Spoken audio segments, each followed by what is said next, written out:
तो आज का हमारा टॉपिक है करोजन। ठीक है, करोजन यानी क्या होता है हम पढ़ेंगे। तो उसके लिए देखो सिंपल एक आपकी इसमें एक्टिविटी दिया हुआ है आपके बुक में। ठीक है, अभी जो हमने पढ़ा एक्टिविटी क्या है, तो 4 टेस्ट ट्यूब हमें लेना है हर एक में।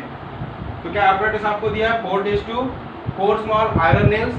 ठीक है, हमें छोटे आयरन नेल्स लेना है। ठीक है, 4 देन रबर कॉर्क एक्सेट्रा। ठीक है, और एक रबर कॉर्क चाहिए। 4 टेस्ट ट्यूब चाहिए, एक रबर कॉर्क और 4 आयरन नेल्स चाहिए।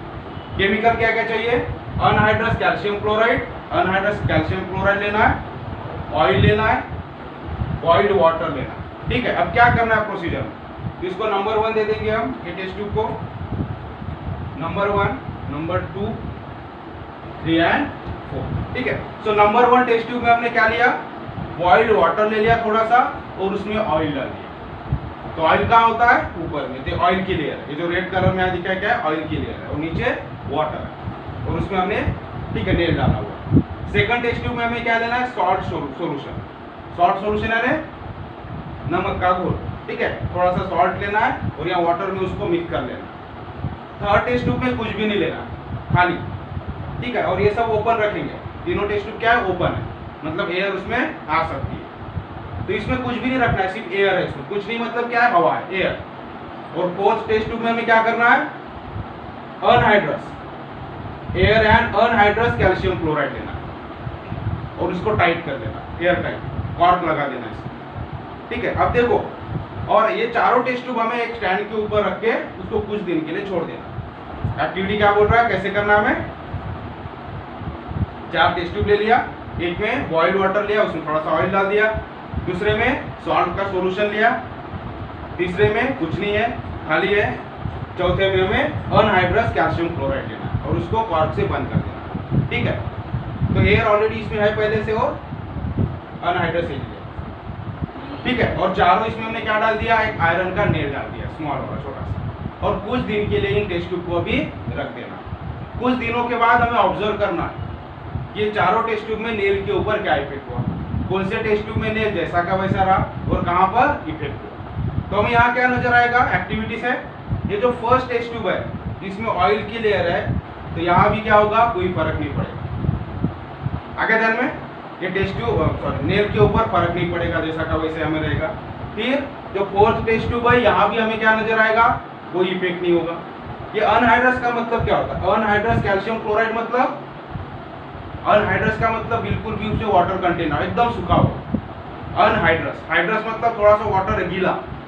ठीक है, लेकिन अनहाइड्रस का मतलब टोटली जिसमें वाटर कंटेंट बिल्कुल नहीं है, एकदम सूखा हुआ। ठीक है, इसको बोलेंगे अनहाइड्रस, अनहाइड्रस। और यहाँ तो कुछ नहीं है, एयर है। तो बस ये भी हमें क्या मिलेगा रिजल्ट इसका, कुछ दिनों के बाद हम देखेंगे। तो यहाँ नेल पे कोई इफेक्ट नहीं हुआ, यहाँ भी नेल के ऊपर कोई इफेक्ट नहीं होगा, यहाँ हमें थोड़ा बहुत इफेक्ट मिलेगा।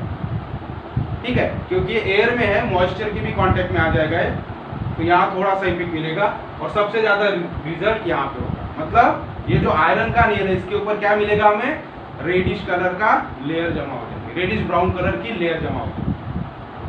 आगे ध्यान में, नेल के ऊपर रेडिश ब्राउन कलर की लेयर, जैसे आपने देखा होगा हमारे घर में कोई भी आयरन का आर्टिकल है, उसको ऐसे ही छोड़ दो कुछ दिनों के लिए, जहाँ एयर और मॉइस्चर लगे उसको गीली जगह पे छोड़ दो। हमारे कूलर का एग्जांपल है, कूलर में बहुत सारे ठीक है जंग लग जाते हैं क्योंकि वो पानी भरा रहता है उसमें। तो क्या होता है जब भी, तो इससे हमें क्या पता चला, अब यहाँ देखो एयर का वाटर में तो है ये, लेकिन एयर का कांटेक्ट नहीं हो पा रहा है। ठीक है, क्योंकि ऑयल की लेयर आ गई तो एयर नीचे नहीं जाएगा, एयर से कांटेक्ट नहीं है। यहाँ पर सॉल्ट का सोल्यूशन है, एयर भी है। ठीक है, और सॉल्ट के सोल्यूशन में ये ज्यादा होता है कि करोजन ज्यादा होता है। यहाँ पर अनहाइड्रस है, मतलब एयर तो पहले थी, ठीक है हमने डाल दिया था, लेकिन अनहाइड्रस मतलब बिल्कुल भी वाटर कंटेंट नहीं है वहां।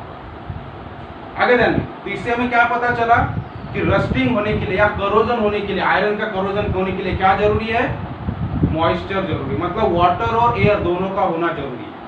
सिर्फ वाटर में रहेगा वहाँ एयर नहीं है तो भी उसका करोजन नहीं होगा, और सिंपली एयर में रहेगा जिसमें मॉइस्चर नहीं है तो भी उसका करोजन नहीं होगा। ठीक है, तो करोजन यानी क्या, करोजन यानी क्या होता है, तो डेफिनेशन देखो, due to various components of atmosphere, atmosphere के वेरियस कंपोनेंट। ठीक है, it may be air, it may be moisture, इस तरह से एक्सेट्रा और भी हो सकते हैं। Oxidation of metal takes place, इसके वजह से मेटल का ऑक्सीडेशन होता है और ऑक्सीडेशन होने से क्या होता है, consequently resulting in their damage, उनका डैमेज हो जाता है। दिस इज कॉल्ड करोजन, इसको बोलते हैं करोजन। आगे में तो एयर या मॉइस्चर ये एटमॉस्फेरिक फैक्टर्स के वजह से मेटल का क्या होता है, ऑक्सीडेशन होता है और ऑक्सीडेशन होने की वजह से उसका ऑक्साइड फॉर्म होता है, मतलब ऊपर की लेयर क्या हो जाती है, डैमेज हो जाती है उसका। ठीक है, ये डैमेज होना ही क्या है, करोजन। समझ में आ गया? ये स्लो प्रोसेस होता है, एकदम फास्ट नहीं होगा, it is a slow process, धीरे धीरे होगा। तो एग्जांपल उसका रस्टिंग ऑफ आयरन। रस्टिंग मतलब हम हमारी लैंग्वेज में बोलते हैं जंग चढ़ना, लोहे को जंग लग गया। आगे ध्यान में, तो जंग चढ़ना है क्या, जो जंग है कौन से कलर का रहता है, रेडिश ब्राउन कलर का। तो ये नेल हमने कौन से लिए थे, आयरन के नेल। तो इसका जंग चढ़ेगा इसके ऊपर, मतलब रस्टिंग होगा। उस रस्ट को ही नाम क्या इंग्लिश में, साइंस में उसको रस्ट बोलते हैं। ठीक है, इट इज नथिंग बट हम जंग बोलते हैं उसको, जंग लग गया। तो समझ में आ गया, rusting of iron is example of corrosion. Corrosion यानी किसी भी मेटल का एयर या मॉइस्चर या जो एटमॉस्फेरिक फैक्टर है उसकी वजह से ऑक्सीडेशन होना और वो डैमेज हो जाना, सिंपल। ठीक है, damage of metal due to oxidation. ठीक है, तो ये करोजन की डेफिनेशन, उसका एग्जांपल रस्टिंग ऑफ आयरन और किस तरह से एक्सपेरिमेंट आपको दिया है वो हमने यहाँ डिस्कस कर। तो समझ में आ गया भाई, रस्टिंग ऑफ आयरन होने के लिए क्या जरूरी था, एयर और वाटर। एयर और वाटर मतलब उसको मॉइस्चर बोल सकते हैं। ठीक है, जिस वाटर एयर में वाटर मौजूद है, जैसे कि अभी होता है रेनी सीजन में, ठीक है, ह्यूमिड जो होता है एनवायरमेंट, इसका मतलब एयर में क्या है, वाटर का परसेंटेज है। तो ये जो एयर होती है, ऐसी एयर में इसका करोजन जल्दी होता है। और अगर सॉल्ट का सॉल्यूशन है तो ये जो करोजन की प्रोसेस है ये और भी फास्ट होती है, रस्टिंग की प्रोसेस और भी फास्ट हो जाती है आयरन की। ठीक है, इसलिए सबसे ज्यादा आयरन में करोजन कहाँ होगा, सॉल्ट केस। ठीक है, अगर वाटर ऑलरेडी सॉल्टी है तुम्हारा तो ज्यादा जल्दी जंग चढ़ेगा। तो समझ में आ गया करोजन। अब हम करोजन की डेफिनेशन हो गई, एक एक्टिविटी जो आपकी बुक में दी हमने देखा यहाँ पर कैसे हुआ। अब आयरन में स्पेशली करोजन कैसे होता है वो हम देखेंगे। ठीक है, ये जो प्रोसेस है ये सिंपल प्रोसेस नहीं है। हम बोलते हैं कि चलो जंग चढ़ गया, मॉइस्चर एयर के कांटेक्ट में आयरन आ गया, करोजन हो गया, लेकिन इतना सिंपल है क्या जितना बोलते हैं उतना नहीं है। ये भी एक थोड़ी कॉम्प्लिकेटेड प्रोसेस है रस्टिंग ऑफ आयरन। तो कैसे, तो उसको हम शॉर्ट में यहाँ देखेंगे, रस्टिंग ऑफ आयरन कैसे होता है। ठीक है, एक और चीज है यहाँ रस्ट यानी क्या। ठीक है, तो रस्ट की डेफिनेशन में लिख दिया हूँ, the reddish brown coloured layer which is deposited over the surface of iron. आगे ध्यान में, रस्ट यानी क्या होता है, जंग। तो उसको हम डिफाइन कैसे करेंगे, द रेडिश ब्राउन, कौन से कलर का होता है वो, रेडिश ब्राउन कलर का। ठीक है, so reddish brown colour layer, ठीक है, डिपॉजिटेड ओवर द सरफेस। कहाँ डिपॉजिट होता है, सरफेस के ऊपर हमें दिखता है, of iron due to the effect of moisture is called rust. ठीक है, तो मॉइस्चर की इफेक्ट की वजह से जो ऑक्सीडेशन होता है आयरन का, तो रेडिश ब्राउन कलर की लेयर तैयार होती है आयरन के ऊपर, दैट इज कॉल्ड रस्ट। और उसका केमिकल फार्मूला क्या है, it's chemical formula is Fe2O3.H2O। ठीक है, इस तरह से आपको ये फार्मूला भी ध्यान में रखना।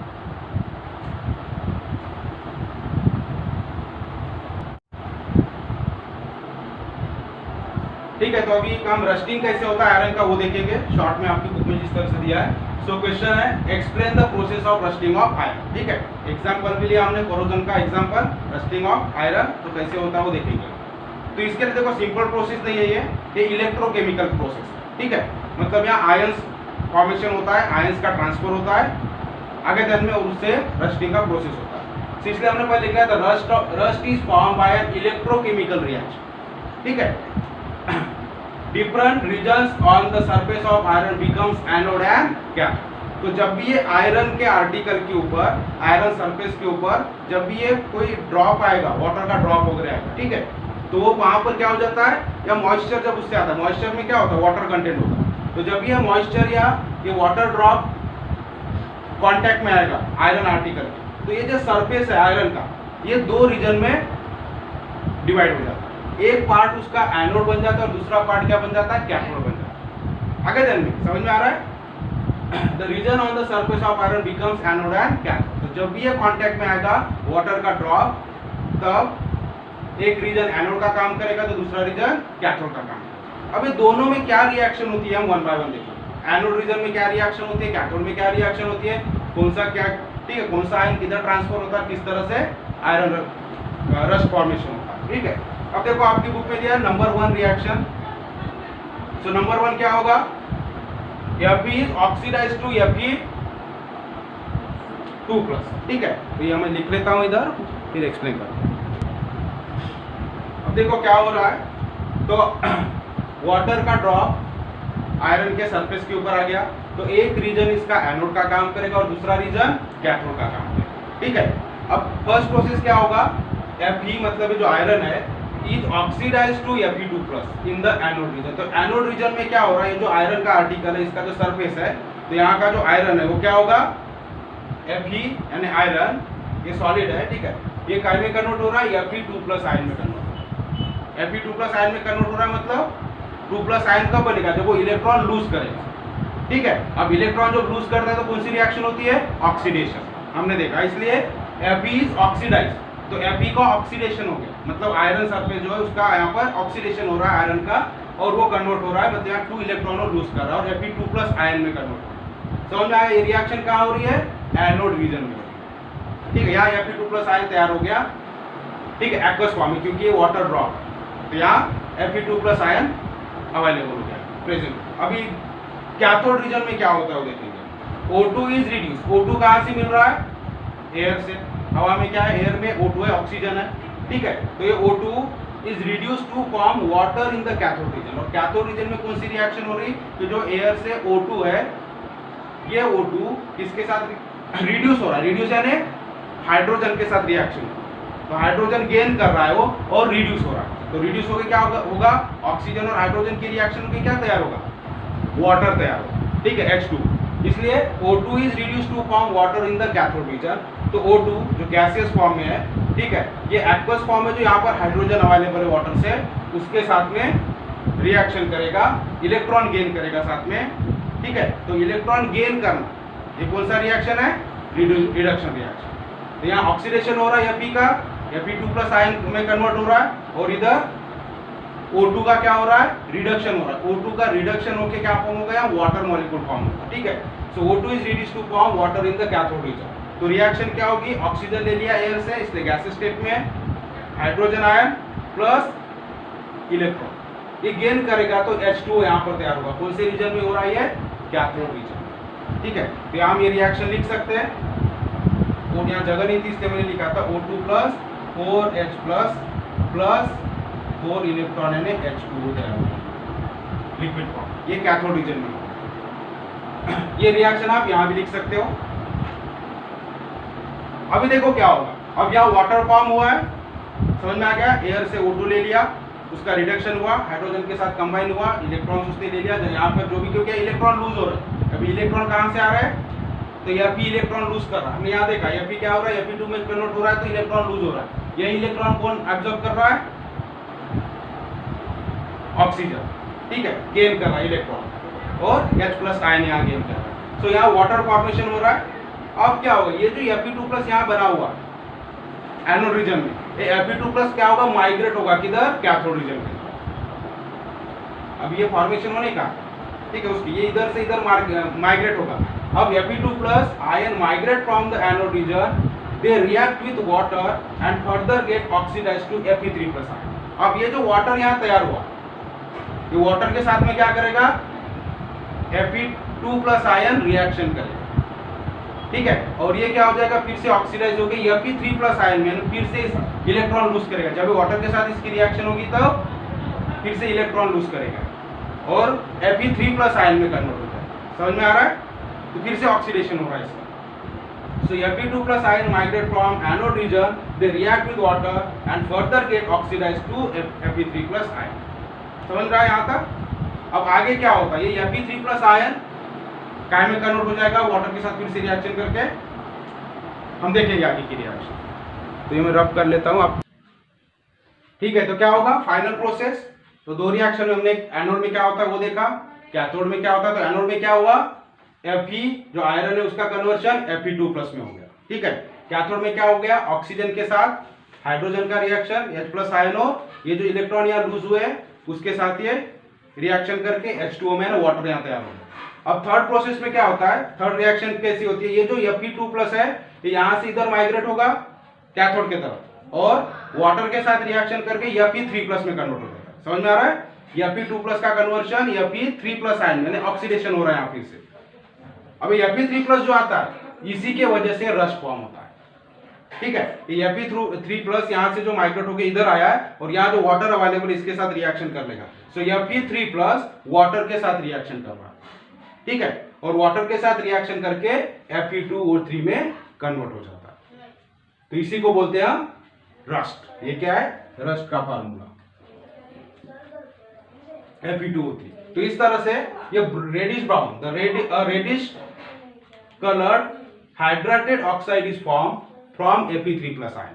तो ये Fe3+ आयन से ये रेडिश कलर का रस्ट फॉर्मेशन होता है, इसी को रस्ट बोलते हैं। ठीक है, एक लेयर फॉर्म हो जाती है यहाँ पर सॉलिड की, इसके साथ रिएक्शन होके। So it is called rust. It collects on the surface, तो सरफेस के ऊपर कलेक्ट हो जाता है। So this process is known as rusting of iron. तो समझ में आया? तो आपको तीन रिएक्शन अच्छे से ध्यान में रखना। एनोड रिएक्शन, कैथोड में क्या होता है, फिर एक सेंटेंस मैंने लिख के दिया कि Fe2+ आयन माइग्रेट होता है एनोड से कैथोड की तरफ और वाटर के साथ रिएक्शन करके Fe3+ में कन्वर्ट होता है और यही Fe3+ फिर वाटर के साथ कंबाइन होके Fe2O3 H2Na रस्ट बनाता है। ठीक है, ऑक्साइड में फॉर्म ऑक्साइड बनता है, उसका ऑक्सीडेशन होता है। तो ये जो रिएक्शन है, कौन सी रिएक्शन है यहाँ पर? ये redox reaction. Rusting of iron is also redox reaction, मतलब यहाँ रिडक्शन भी हो रहा है और ऑक्सीडेशन भी हो रहा है। आगे जाएंगे, चलो तो नोट कर लो ये। तो लास्ट टॉपिक है हमारा रैंसिडिटी। ठीक है, करोजन के बाद हम रैंसिडिटी पढ़ेंगे। देखो, तो हमने जो मेटल का ऑक्सीडेशन देखा, ठीक है, करोजन किसे बोलेंगे हम? जब मेटल का ऑक्सीडेशन होता है और उसका डैमेज होता है तो उसे क्या बोलेंगे हम? करोजन। लेकिन जब यही बात फूड स्टफ के लिए आते हैं, फूड स्टफ यानी जनरली ऑयल और फैट के लिए, तो ऑयल और फैट का फूड स्टफ का भी ऑक्सीडेशन होता है। अगर एयर में एक्सपोज किया जाए लॉन्ग ड्यूरेशन के लिए, उसको खुला रख दिया जाए एयर के कांटेक्ट में, तो क्या होगा? हमारा जो ऑयल और फैट वाला मटेरियल है इसका भी ऑक्सीडेशन होता है। वो क्या होगा? उसकी क्वालिटी खराब हो जाएगी। ठीक है, मतलब डैमेज हो जाएगा, हम बोल सकते हैं। क्यों? So rancidity is the oxidation of oils and fats resulting in change in taste and foul smell. ठीक है, तो ऑक्सीडेशन होगा, मेटल का ऑक्सीडेशन होगा तो क्या बोलते हैं? उसके ऊपर लेयर चढ़ जाएगी, जो भी होगा उसको हम करोजन बोलेंगे। ठीक है, और आयरन के लिए रस्ट उसके ऊपर तैयार हो जाता है। उसी तरह से ऑयल और फैट का अगर ऑक्सीडेशन होता है एयर के साथ में, अगर ज्यादा दिन उसको रख देते हैं तो उसका भी ऑक्सीडेशन होगा और रिजल्ट क्या होगा? उससे उसका स्मेल चेंज हो जाएगा, उसका टेस्ट चेंज हो जाएगा। ठीक है, बहुत दिन का रखा हुआ ऑयल और उसमें आप कुछ पकाओ उसको, तो क्या होगा? जो फूड आप पकाओगे उसमें कुक करोगे उसका भी टेस्ट बराबर नहीं आएगा और स्मेल भी उसकी फाउल स्मेल आएगी। तो ये जो प्रोसेस है oxidation of food stuff, particularly oil और फैट का, किसकी वजह से होता है? ऑक्सीडेशन की वजह से। तो इस प्रोसेस को बोलते हैं हम rancidity. It is called rancidity. और जब ये ऑयल खराब हो जाता है तो उसे क्या बोलेंगे? Rancid oil. Oil becomes rancid या fat becomes rancid. Simple. Metal का करोजन हुआ तो उसको, मेटल का जो डैमेज होता है, खराब होता है, उसको हम करोजन बोलते हैं, ऑक्सीडेशन होना। और ऑयल और फैट का ऑक्सीडेशन को क्या बोलेंगे हम? रैंसिडिटी। सिंपल। ऑयल और फैट का ऑक्सीडेशन होना है, ऑक्सीजन के साथ रिएक्शन होना और वो खराब हो जाना, उसको क्या बोलेंगे हम? रैंसिडिटी। सिंपल है। अब प्रिवेंशन कैसे करेंगे? प्रिवेंशन ऑफ रैंसिडिटी, प्रिवेंशन कैसे करना है? एक तो एयर के साथ उसका कांटेक्ट नहीं होना चाहिए, मतलब एयर टाइट कंटेनर में उसको रखेंगे। ऑक्सीडेशन किसकी वजह से हो रहा है? एयर की वजह से। तो storage in air tight container also retard oxidation. तो ऑक्सीडेशन होना है ना, रैंसिडिटी है, तो ऑक्सीडेशन नहीं होना चाहिए, इसलिए एयर के साथ उसका कांटेक्ट नहीं होना चाहिए, इसलिए हम क्या करेंगे? एयर टाइट कंटेनर में रखेंगे। एक तरीका हो गया। और है antioxidant are used to prevent oxidation of food containing fat and oil. तो ऐसे जो फैट और ऑयल वाले फूड स्टफ है इसमें हम क्या करेंगे? एंटीऑक्सीडेंट डालेंगे। एंटीऑक्सीडेंट का मतलब क्या होता है? एंटी मतलब अगेंस्ट में काम करने वाला, विरोध में काम करने वाला। ठीक है, ऑक्सीडेंट यानी हमने पढ़ा ऑक्सीडेंट क्या होता है? जो ऑक्सीडेशन करवाता है। ठीक है, जो substance, chemical substance which carry out the oxidation, जो ऑक्सीडेशन और ब्रिंग्स अबाउट द ऑक्सीडेशन बोलते हैं। ठीक है, तो जो भी सब्सटेंस ऑक्सीडेशन करवाता है उसको हम ऑक्सीडेंट बोलते हैं। तो एंटीऑक्सीडेंट क्या होगा? जो ऑक्सीडेशन करने में हेल्प नहीं करता, उल्टा ऑक्सीडेशन होने से प्रिवेंट करेगा। ठीक है, जो ऑक्सीडेशन करेगा उसको ऑक्सीडेंट, और जो नहीं करेगा और होने नहीं देगा उसको क्या बोलेंगे, एंटीऑक्सीडेंट। आगे ध्यान में, तो एंटीऑक्सीडेंट उसमें मिलाए जाते हैं ताकि उसका ऑक्सीडेशन ना हो, जो फूड स्टफ है, जो ऑयल है और फैट है, उसका ऑक्सीजन के साथ रिएक्शन ना हो।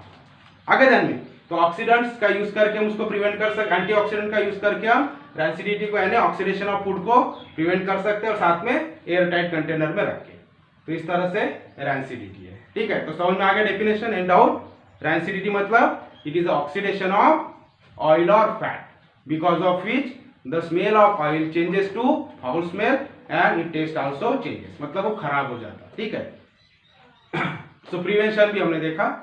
तो इस तरह से हमारा यूनिट आज यहाँ खत्म होता है। ठीक है, रैंसिडिटी के साथ।